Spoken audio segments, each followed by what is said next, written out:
যুদ্ধের মাঠ থেকে পালানো এমনি কবিরা গুনাহ।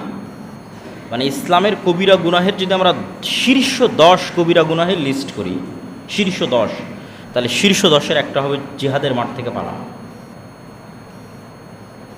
1 নম্বরে যদি থাকে শিরক, 2 নম্বরে পিতামাতার অবাধ্যতা,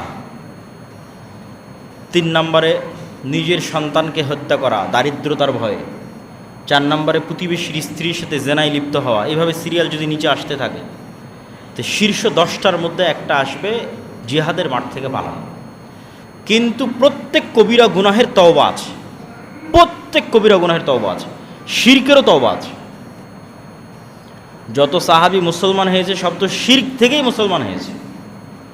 যত মানুষ হিন্দু থেকে মুসলমান সব তো শিরক থেকে মুসলমান হয়েছে। তো শিরকেরও তওবা আছে যতক্ষণ শ্বাস আছে। তাহলে আমরা যে এতদিন জেনে আসলাম শিরক করলে ক্ষমা হয় না, শিরক করলে কখন ক্ষমা হয় না?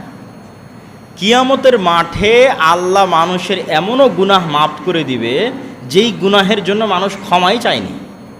বলেন আল্লাহু আকবার। কিয়ামতের মাঠে আল্লাহ বান্দার এমনও গুনাহ ক্ষমা করে দিবে যার জন্য সে ক্ষমাও চায়নি।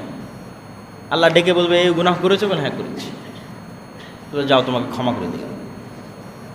ওই দিন আল্লাহ সুবহানাহু ওয়া তাআলা এই যে স্বেচ্ছায় মানুষকে ক্ষমা করে দিচ্ছেন, যে লাওয়াতাই তুমুনি বিকরাবিল আরজি খাতায়া, আসমান জমিন পরিপূর্ণ গুনাহ নিয়ে যদি উপস্থিত হও তাহলে আমি আল্লাহ আসমান জমিন পূর্ণ ক্ষমা নিয়ে উপস্থিত হব। ওই দিন সব ক্ষমা করে দেবো যদি শিরক না থাকে। ওটা হলো ওই দিন। মানে কেউ যদি শিরক মুক্ত অবস্থায় পৃথিবী থেকে মৃত্যুবরণ করে, অথবা শিরক করে থাকলে দুনিয়াতেই তওবা করে নেয়, যতক্ষণ শ্বাস আছে ততক্ষণ সব গুনাহের ক্ষমা আছে, শিরকেরও ক্ষমা আছে। শিরক করেছে তওবা করে নেবে।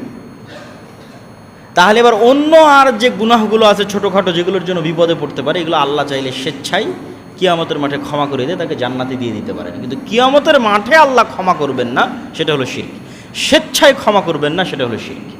কিন্তু তওবা সব গুনাহের আছে, শিরকেরও আছে যতক্ষণ শ্বাস আছে।